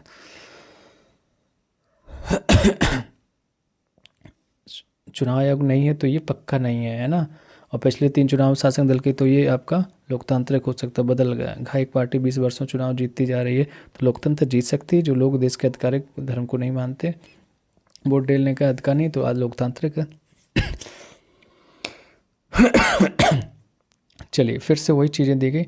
यहाँ अन्य देशों के बारे में सूचना दी गई। इन सूचना पर ध्यान केंद्र पर इन देशों का वर्गीकरण आप किस तरह करेंगे। इनको लोकतांत्रिक, अलोकतांत्रिक या पक्का नहीं पर विचार करना।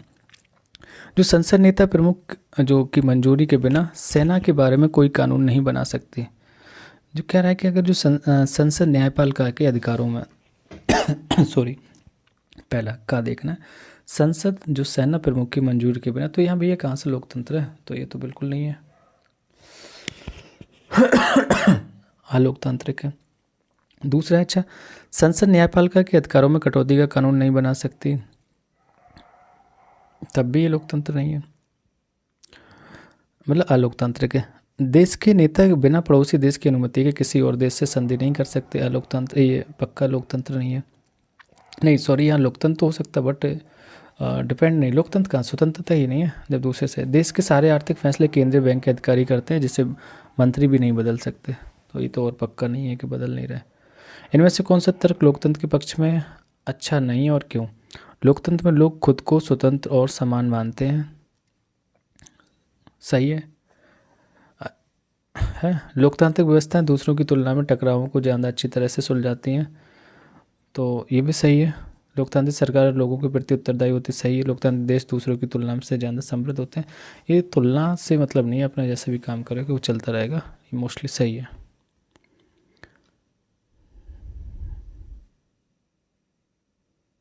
तो यही सारी चीज़ें दी गई। क्या क्वेश्चन कहाँ गए इसके?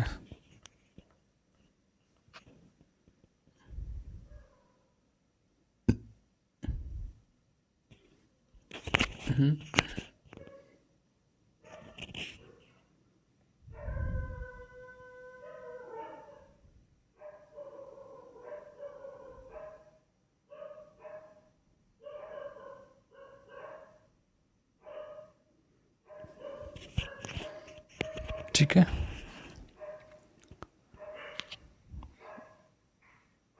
तो यहाँ तक हो गया ना प्रश्न वाले। चौथा, इन सभी कथनों में कुछ चीज़ें लोकतांत्रिक हैं और कुछ अलोकतांत्रिक कथन में इन चीज़ों का अलग अलग करके लिखें। एक मंत्री ने कहा कि संसद को कुछ कानून पास करने होंगे जिससे विश्व व्यापार संगठन WTO द्वारा तय नियमों की पुष्टि हो सके, तो ये सही लोकतंत्र है। चुनाव आयोग ने एक चुनाव के क्षेत्र में सभी मतदान केंद्रों पर दोबारा मतदान का आदेश दिया। बड़े पैमाने पर मतदान में गड़बड़ी की गई थी, ये भी सही है। संसद में औरतों का प्रतिनिधित्व 10% तक ही पहुंचा है, इसी कारण महिलाओं संगठनों ने संसद में 1/3 आरक्षण की मांग की है, तो ये भी सही है। लोकतंत्र में अकाल और भुखमरी की संभावना कम होती है, यह तर्क देने के इसमें से कौन सा कारण सही नहीं है? सही नहीं है बताना। विपक्षी दल और भूख और भुखमरी की ओर सरकार का ध्यान दिला सकते हैं, बिल्कुल सही है। स्वतंत्र अखबार देश में विभिन्न हिस्सों में अकाल की स्थिति के बारे में खबरें दे सकते, सही है। सरकार को अगले चुनाव में अपनी पराजय का डर होता है, बिल्कुल सही। इस वजह से वो उन चीज़ों पर ध्यान देते हैं क्योंकि विपक्ष उनको ध्यान दिलाता है। लोगों को कोई भी तर्क मानने और उस पर आचरण करने की स्वतंत्रता है, तो सारे सही है इसमें। तो कौन सा कारण सही नहीं है? सरकार को अगले चुनाव में अपनी पराजय का डर होता है, ये तो हम बोल सकते हैं। लोगों को कोई भी तर्क मानने और उस पर आचरण करने की स्वतंत्रता है, तो यही अलग हो जाएगा क्योंकि अकाल के बारे में बात की थी उन्होंने। किसी भी जिले में 40 ऐसे गांव हैं जहां सरकार ने पेयजल उपलब्ध कराने की कोई इंतजाम नहीं किया, तो इन गांवों के लोगों ने एक बैठक की और अपनी ज़रूरतों की ओर सरकार का ध्यान दिलाने के लिए कई तरीकों पर विचार किया, और में से कौन सा तरीका लोकतांत्रिक नहीं है? अदालत में पानी को अपने जीवन के अधिकार का हिस्सा बताते हुए मुकदमा दायर करना, ये लोकतांत्रिक है। अगले चुनाव का बहिष्कार करके सभी पार्टियों को संदेश देना, देख सकते हैं। खवाला, सरकारी नीतियों के खिलाफ जनसभाएं करना, ये गा भी सही है। सरकारी अधिकारों को पाने के लिए रिश्वत देना, घा वाला सही है, और का खागा सब सही थे, लास्ट वाला गलत था। लोकतंत्र के खिलाफ दिए जाने वाले इन तर्कों का जवाब दीजिए। सेना देश का सबसे अनुशासित और भ्रष्टाचार मुक्त संगठन है, इसलिए सेना को देश का शासन करना चाहिए, तो पहला गलत ही भैया, लोकतंत्र के खिलाफ है ये। बहुमत के शासन का मतलब मूर्खों और अशिक्षित राज्य, हमें तो होशियारों के शासन की भी ज़रूरत है, भले ही उनकी संख्या कम क्यों ना हो, ये भी गलत है। मतलब सही है, जब बहुमत में क्या मतलब क्या है? अगर आध्यात्मिक गा वाला रीड कर रहे हैं, आध्यात्मिक मामलों में मार्गदर्शन के लिए हमें धर्मगुरुओं की जरूरत होती है, तो उन्हीं को राजनीतिक मामलों में मार्गदर्शन का काम क्यों नहीं सौंपा जाए? देश पर धर्मगुरुओं का शासन होना चाहिए, गलत है, लोकतंत्र में ऐसा नहीं होना चाहिए। नेक्स्ट, इनमें से किन कथनों पर आप लोकतांत्रिक समझ सकते हैं? तो बेटी से आप बाप कहता, मैं शादी के बारे में तुम्हारी राय सुनना नहीं चाहता, हमारे परिवार में बच्चे वही शादी करते हैं जहां माँ बाप कर सकते, तो ये लोकतांत्रिक नहीं है। छात्र से शिक्षक कहता है, कक्षा में सवाल पूछकर मेरा ध्यान मत भटकाओ, ये लोकतंत्र नहीं है। अधिकारियों से कर्मचारी हमारे काम करने से के घंटे कानून के अनुसार कम किए जाने चाहिए, अधिकारियों से कर्मचारी कहते हैं, तो ये लोकतंत्र हो जाएगा। एक देश के बारे में निम्नलिखित तत्वों पर विचार करें और फैसला करें कि आप इसमें लोकतंत्र कहेंगे या नहीं। तो जब अपने फैसले के पीछे के तर्क भी बताएं, ये सारी चीज़ें लिखी हैं, देखना है कितना है, एक तो और देखते हैं। देश के सभी नागरिकों को वोट देने का अधिकार, चुनाव नियमित रूप से होते हैं, ये सही है, लोकतंत्र के बारे में सही है। देश की अंतर्राष्ट्रीय एजेंसियों को ऋण लिया है। ऋण के साथ एक शर्त जुड़ी ये थी कि सरकार शिक्षा और स्वास्थ्य पर अपने खर्चों में कमी करेगी। तो ये लोकतंत्र नहीं हो भैया, क्यों कमी करेगी? लोग 7 से ज़्यादा भाषाएं बोलते हैं पर शिक्षा का माध्यम सिर्फ एक भाषा जिसे देश के 52% लोग बोलते हैं। तो ये भी लोकतंत्र है। सरकारी नीतियों का विरोध करने के लिए अनेक संगठनों ने संयुक्त रूप से प्रदर्शन करने और देश भर में हड़ताल करने का आह्वान किया। सरकार उनके नेताओं पर को गिरफ्तार कर लेता है। तो ये लोकतंत्र पर गिरफ्तार करे। देश के रेडियो और टेलीविज़न चैनल सरकारी हैं, सरकारी नीति, ये तो लोकतंत्र नहीं होगा जहाँ पे सरकारी चीज़ें ही दिखाई जाएंगी, है ना। अभी पढ़ते हैं हम लोग। चलिए, अमेरिका में के बारे में 2004 में आई एक रिपोर्ट के अनुसार वहाँ के समाज में असमानता बढ़ती जा रही है। आमदनी की असमानता लोकतांत्रिक प्रक्रिया में विभिन्न वर्गों की भागीदारी घटने बढ़ने के रूप में भी सामने आई। इन समूहों की सरकार के फैसलों पर असर डालने की क्षमता भी इससे प्रभावित हुई है। तो इस रिपोर्ट को पढ़ना है। क्या है? सन 2004 में एक औसत अश्वेत परिवार की आमदनी $100 थी, जबकि गोरे परिवार की आमदनी $162 थी। समझ गए ना, अश्वेत मतलब जो गोरा नहीं। तो औसत गोरे परिवार के पास अश्वेत परिवार से 12 गुना ज़्यादा संपत्ति थी। जैसे कि अभी एक रिपोर्ट आई है जिसमें कहा गया कि भारत में 140 करोड़ जनसंख्या, तो बट 100 करोड़ जनसंख्या ऐसी है जिसके पास केवल मूलभूत खर्च कर ले रही है, बहुत नहीं तो पैसा है ही नहीं। 20% लोगों के पास पूरा देश का पैसा है। राष्ट्रपति चुनाव, दूसरा पॉइंट देखते हैं। राष्ट्रपति चुनाव में लगभग $75,000 से ज़्यादा आमदनी वाले परिवारों के प्रत्येक 10 में से 9 लोगों ने वोट डाले थे। यही लोग आमदनी के हिसाब से समाज के ऊपरी 20% में आते हैं। दूसरी ओर $15,000 से कम आमदनी वाले परिवारों में से प्रत्येक 10 में से 5 लोगों ने ही वोट डाले थे। आमदनी के हिसाब से ये लोग सबसे निचले 20% हिस्से में आते हैं। राजनीतिक दलों का करीब 95% चंदा अमीर परिवार से ही आता है। इससे उन्हें अपनी राय और चिंताओं से नेताओं को अवगत कराने का अवसर मिलता है। यह सुविधा देश के अधिकांश नागरिकों को उपलब्ध नहीं है, तो लोकतंत्र नहीं है। इसको देखना। जब गरीब लोग राजनीति में कम भागीदारी करते हैं तो सरकार भी उनकी चिंताओं पर कम ध्यान देती है। तो गरीबी दूर करना, रोजगार देना, उनकी शिक्षा, स्वास्थ्य और आवास की व्यवस्था करने पर उतना ध्यान नहीं दिया जाता जितना दिया जाना चाहिए। राजनेता अक्सर अमीरों और व्यापारियों की चिंताओं पर ही नियमित रूप से गौर करते हैं, जैसे हम देख रहे हैं अडानी। तो इस रिपोर्ट की सूचनाओं के आधार बनाकर और भारत के उदाहरण देते हुए लोकतंत्र और गरीबी पर एक लेख लिखना था आपको। ठीक है, हो गया। अधिकांश अखबारों के एक संपादकीय पृष्ठ होता है। इस पन्ने पर अखबार समकालीन घटनाओं पर अपनी राय प्रकाशित करता है। अखबार दूसरे बुद्धिजीवियों और लेखकों के लेख और विचार को छापता है, जो एडिटोरियल होता है। इसी पन्ने का पाठकों की राय टिप्पणियों की पत्रों के रूप में छपती है। किसी अखबार को 1 महीने तक पढ़ें और उसके उन संपादक टिप्पणियों, लेखों और पाठकों पत्रों को काटकर जमा करें जिनका रिश्ता लोकतंत्र से है। उनको निम्नलिखित श्रेणियों में बांट कर लिखें। लोकतंत्र का संवैधानिक और कानूनी पहलू देखें, नागरिक अधिकार देखें, चुनावी और पार्टियों की राजनीति देखें, लोकतंत्र की आलोचना देखें।